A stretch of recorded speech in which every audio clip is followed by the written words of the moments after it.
Hi there, my name is Robin West. I work for Seabourn as their Director of Expedition Operations, and like every year, it is an absolute privilege and an honor to be able to come down to Antarctica on board the Seabourn Quest and to be able to experience the great white continent in all its glory.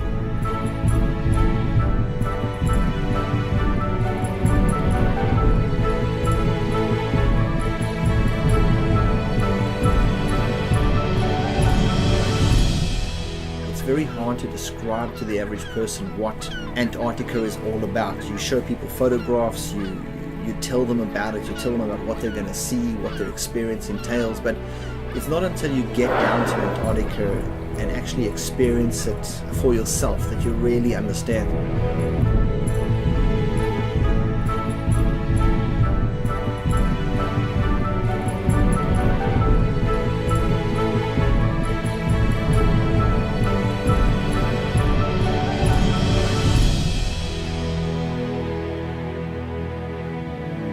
Welcome to Antarctica. I hope you have an incredible experience. I hope it's everything you've dreamed it to be, and I hope you go away being ambassadors for this incredible destination.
Well, welcome to Half Moon Island here in the South Shetland Islands, and a beautiful backdrop for our chinstrap penguins. We've got several colonies around here in this bigger rookery. This one's quite accessible for us, and it's also quite accessible for the penguins coming and going, feeding and taking over the incubation ships. So if you look at the penguins that are lying down, they basically all have 1 or 2 eggs. The egg laying is finished, and they're just about to hatch out probably within 5 to 7 days. And you have some birds that are attending a nest, a spot, possibly for next year, or maybe they even lost a mate this year. But by and large, you've got mated pairs here, lying down on eggs, waiting for their mates to come back and relieve them for the incubation duty.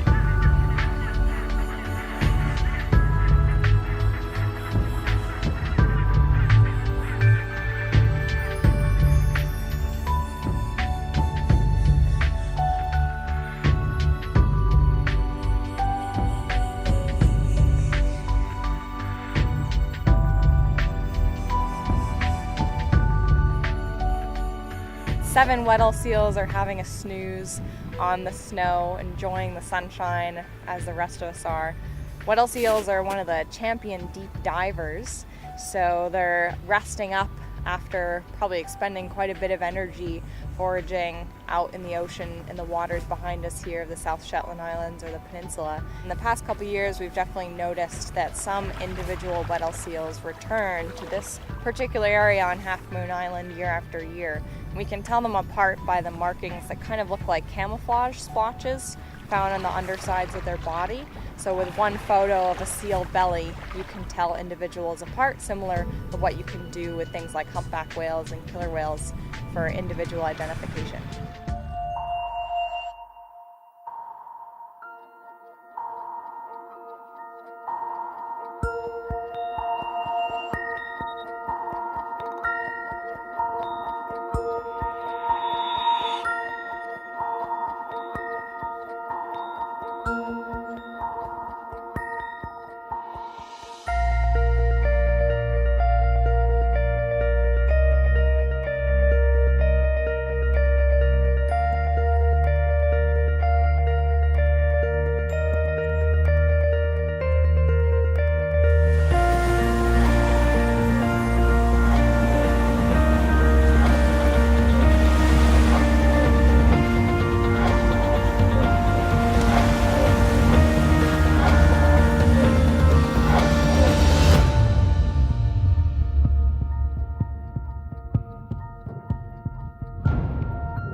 Today we're at Cooperville Island, our first Gen 2 penguin colony, and lucky for us it's snowy, so our boots are going to be nice and clean, but if you're taking a look at any of these little outcroppings of rock covered with penguins, they're also covered with guano.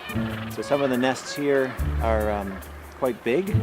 There's piles of stones that they're constantly building up and even stealing from each other, and the females particularly like when the males bring them stones, so even as we sit here watching, we can see when the males come back from feeding and they're about to relieve their mate, they're picking up stones and presenting them to their partner.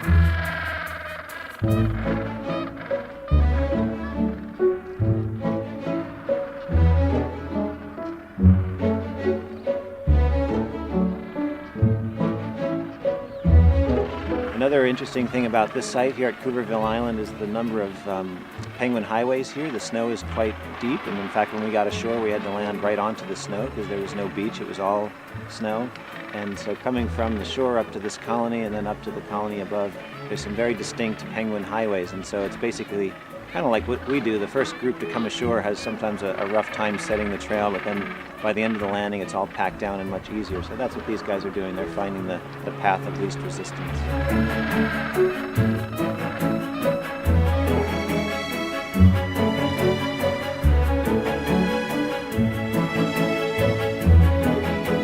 I have to say that Gen 2 penguins are probably my favorite penguins. I think all of us, as you travel around and you meet these different penguins, they all have personalities, and I think the Gen 2s, maybe because they're so chill, they just sort of sit here and are very relaxed. Maybe it's their portly shape, I'm not sure, but I could sit and watch Gentoo penguins for forever, I think.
To navigate through ice is, of course, challenging compared to our normal navigation. You need a team of good and experienced officers. Over the years, since we started in 2013, we have built up a strong team on the bridge who have now gained experience navigating in the ice. And it's basically to navigate through a minefield, because you have a lot of growlers around you that you don't like to hit. And you know, we're down in Antarctica to show as much ice as possible to our guests, but at the same time avoid the ice. At least we don't want to hit it, of course. And when you sail in ice, you also have to consider your speed. The more ice you have, the slower you have to go to assess the situation better, but also if you have an impact with a smaller piece of ice, then you will not have any damage to the ship. And challenging is also the wind, because the ship is drifting a lot. When we are slowing down because of the ice, the ship is drifting more. So sometimes it's like sailing with a big sailing ship, actually, where the wind is sometimes against you and sometimes with you.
Right, here we are at Waterboat Point.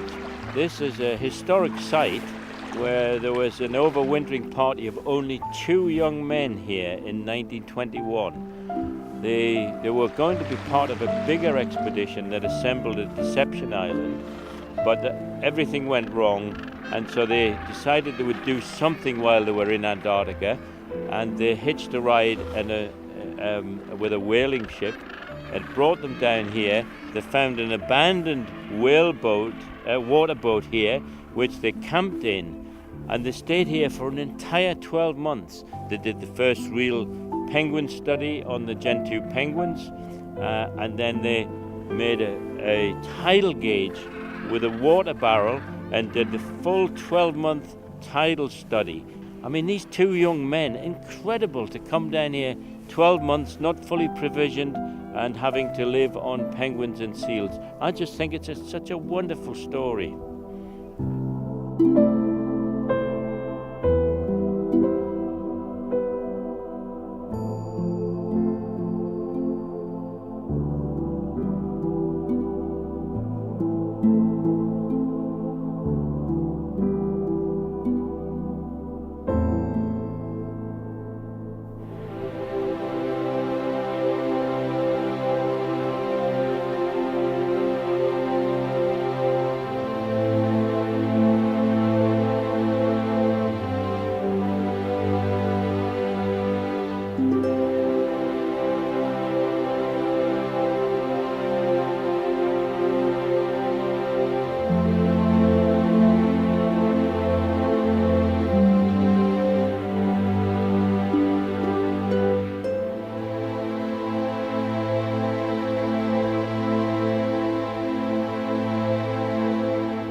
today we're at Des Moines Hut, which was set up by the British Antarctic Survey in 1975 as a staging post to get men and materials further south. So the ship would come in early season, couldn't get down to Rothera because of the ice, and they would land men and materials here and fly them from the ridge up just behind the hut, fly them further down south to Rothera. Eventually they started flights direct from the South American mainland and flew direct there, and this facility was closed in 1975, but it's now run by the British Antarctic Heritage Trust, who maintain the heritage of the British Antarctic Survey here.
Most of us working on board, we have butterflies flies in our stomach when we go down.